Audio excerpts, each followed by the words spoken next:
Hello guys, welcome back to another video, and today I'll be going over Gamestop real quick.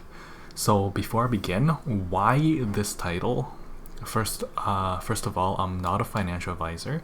Nothing I say, do, or post is financial advice, and movement is just really bad right now. It's just there's a lot of sideways trading, which I did anticipate until we have some kind of catalyst move like earnings or the FOMOC meeting.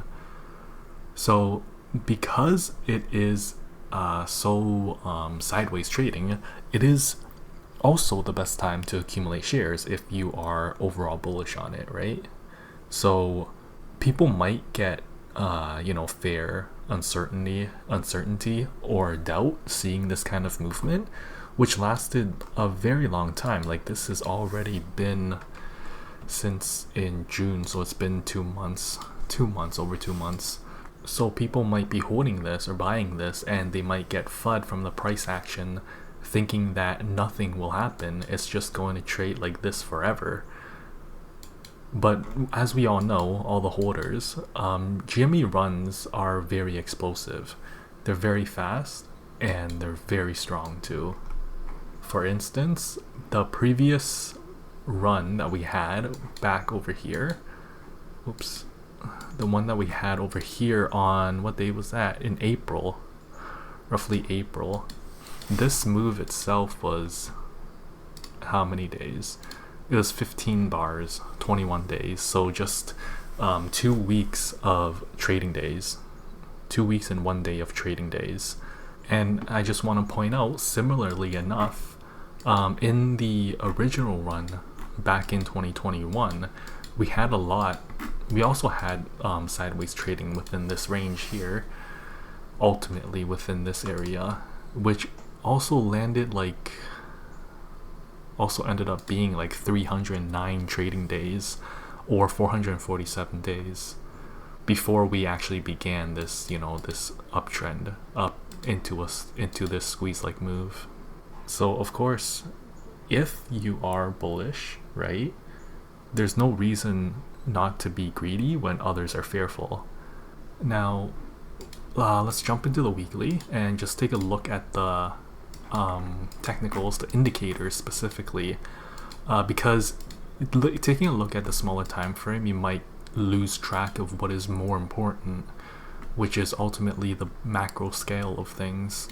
Especially when it comes to stocks, these move very slowly.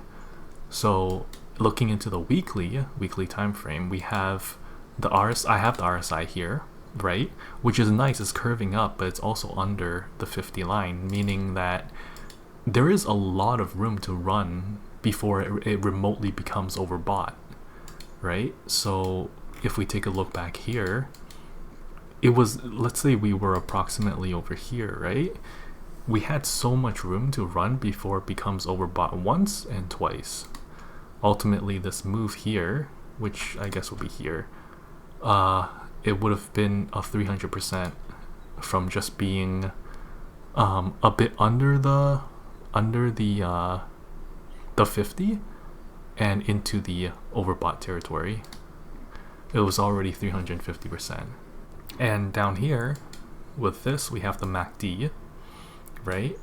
And as you can see, we have this curving right here. It's beginning the curve, and we have this histogram, which is light shade of red, or I guess pink if you want to call that, but it is beginning to flip. It has a strong momentum of turning to the upside, and with earnings around the corner again right here, Tuesday, September 9, there is a very good chance of a pop to the upside.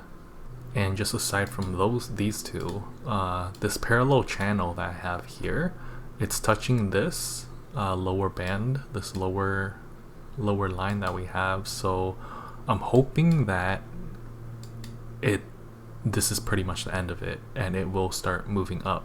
So again, although the price movement is slow, overall it is very bullish. And so now let's jump into the daily time frame over here. And again, Taking a look at the RSI, it's nearing the 50. There's not much movement, but the MACD is is what I want to look at more so than the RSI, because again we have this light shade of green, but the blue is actually kind of stagnant. It might end up curving up to the upside, while the orange is like steadily just making this move here, steadily going like this and etc. So with the MACD, I am looking for a continued move up, because even though of course we have this slowly climbing up due to this kind of movement, I am looking more for an upside move. The blue line, well actually both of them, are below the zero. All the previous runs that we had with the MACD being zero and then pushing into the pushing across the zero line, making a bullish trend, it's always it's very bullish. Like all the ones that we had before, like seeing this that we had here, when it started crossing, we made this move up of 60%, right? Like right if we even started here, this crossover into the zero mark. And again we have, I mean, take a look at this one too, where it crosses the zero, it becomes very bullish, blue over the orange, and we make this incredible move, right? 65%, 66%. So we are just looking for catalysts to go up, so to move up. So the earnings is a really good candidate. Also, we have the FOMOC meeting, which is on September 17th, which looks to be rate cuts, which would be also bullish. And aside from that, we also have a big gap to fill here. This one candle is 29, almost 21% gap to be filled, and we also have this here up all the way up to $30.16 roughly, because historically, again, GME likes to fill gaps, and like the gaps always get filled. We can take a look at this one here, right? It got filled with this subsequent move here. Of course, this very obvious gap that we had here, which again just got filled immediately right after. There are a lot of gaps that you can look in the GME chart, and you can find the gaps filling almost every single time. The only ones I'm curious about are the lowest lows, right? The lower lows that we have here, because again we do have a gap here all the way at 1790, but I mean there is a wick filling it, and we never touched anywhere below this 1765, which I'm curious about whether or not it needs to be filled as a bar and not a wick, because again if you go any lower, you can see that here we also have a small gap here and it's $11. And again, if we keep going all the way back, I'm sure, yeah, there's also $10 to $11. These lowest lows, although like there is a gap, but the wick completely goes over it, so that's one thing I'm kind of curious about. But again, fundamentals don't really make sense for GameStop to be going all the way back down to $9. Otherwise, if it does go down to $9, it's basically free money. So with that being said, I'm curious to know, with the upcoming move that we have coming soon, honestly, very soon, will it have gaps? And if it does, how many? Because it can show us where the price is likely to retrace back to. I mean, even looking at this, we had a fill almost immediately with this gap. And again, Where's the other one that I just showed? But we can find another one. I mean, we had a gap here, over here, that I just filled up subsequently after. Oh, I guess this one would be a very good example, because the move up that we had with, let's just say, this previous run that we left a huge gap over here, a 44% gap, which it basically filled almost immediately with this movement and also the subsequent movements after, because again we had this gap here, but then it left another gap here and again another gap here, which this, especially this gap here at $19.06, got filled I guess months later, right? From May all the way to August, it eventually filled the gap, and it eventually showed us essentially, right, that the price needs to come back down here, which it ultimately did. So me personally, I'm looking to finish the move that we are in right now, which again I've said time and time again that it looks to be a leading diagonal. Unless we break down more, then it would invalidate the leading diagonal move. So essentially I was starting the count here, so if this is not a diagonal movement, because again I have this 1, 2, 3, and then 4, 5.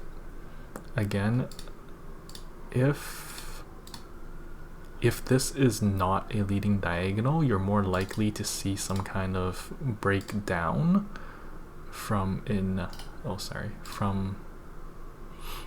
A, B into C, somewhere below this previous move that we had, because this would have essentially become a expanded flat, because this B wave move, it broke higher than this one movement. So if this entirety is a wave 2, then we're likely going to see a movement down that breaks this $20.69 roughly. But so far it has not. It's been obviously holding very strong. It's been holding very strong over here, trading sideways. So I don't think it is an expanded flat correction. It's more likely to be a leading diagonal again. And we know that with a leading diagonal, there will be a strong retracement back down. And so with this gap that I had over here of $20.60, 60 something, 66, 63, roughly around there, with that gap that we have, it, as you can see, it never actually filled it properly, because even if we're taking the wick into account, these two wicks never actually filled this. It never touched this. So, oh, whoops. Let me just adjust it just to show you. It was 20.65, but you can see in here the wick never actually touched it, so technically it never even got filled. So with that being said, with the leading diagonal finish, I am expecting it to come back down and ultimately fill the gap that we have here, because we know that with leading diagonals, the likelihood of it, the likely percent of it retracing is 78.6 and 88.6. So that's the most likely retracement level for a leading diagonal. And with that being said, if this is a start of the one, right, 1, 2, 3, 4, 5, then we're likely to come back down into this region because we don't know how high this fifth wave move is going to be. It's just an estimation that's going to be around here, just based off of this parallel channel that we have. is likely to come back around within this area, which ultimately leads to a retracement back down, filling this smaller gap here at, again, 20.65, which ultimately is within this range. So there is some confluence in regards to the hypothesis, but only time will tell. But again, nothing changes in the larger scheme of things. Still looking forward to its third wave move up, which will likely be very volatile, like in the original run back in 2021, where we see a lot of this quick up and down movements as the bulls and bears try to fight over the control of the price. So that is what I expect to happen. Right now we're in this kind of sideways trading with uncertainty between like what's going to happen with the earnings and the interest rates and stuff. There's a lot of uncertainty. No one's really buying or selling. There's literally no volume at all. So once there is bullish news, it will likely pop to the upside, as long as we have the volume and a catalyst to move it. But I do expect the third wave to be something like this, ultimately. This kind of move here, where it's just a lot of volatility, but also a lot of fighting in between the bulls and the bears. And I would expect the wave 4 to be some kind of flat movement, likely to be a running flat, because I do expect wave 5 to be the squeeze-like move, but it would also be very, very fast. So as you can see from this one, this would technically be the 5th wave move right here. This would ultimately be the 5th wave move. So I do expect, also if we take a look at this previous run that we had, you can tell that this was the 5th wave move here. So again, I do expect the 5th wave to be the squeeze, and everything before the 5th wave to be like volatile, but also a lot of fighting between the bulls and the bears. And with that being said, let's just see how the price action goes, how it moves. Let's see the price structure, and until then, I'll catch you in the next video.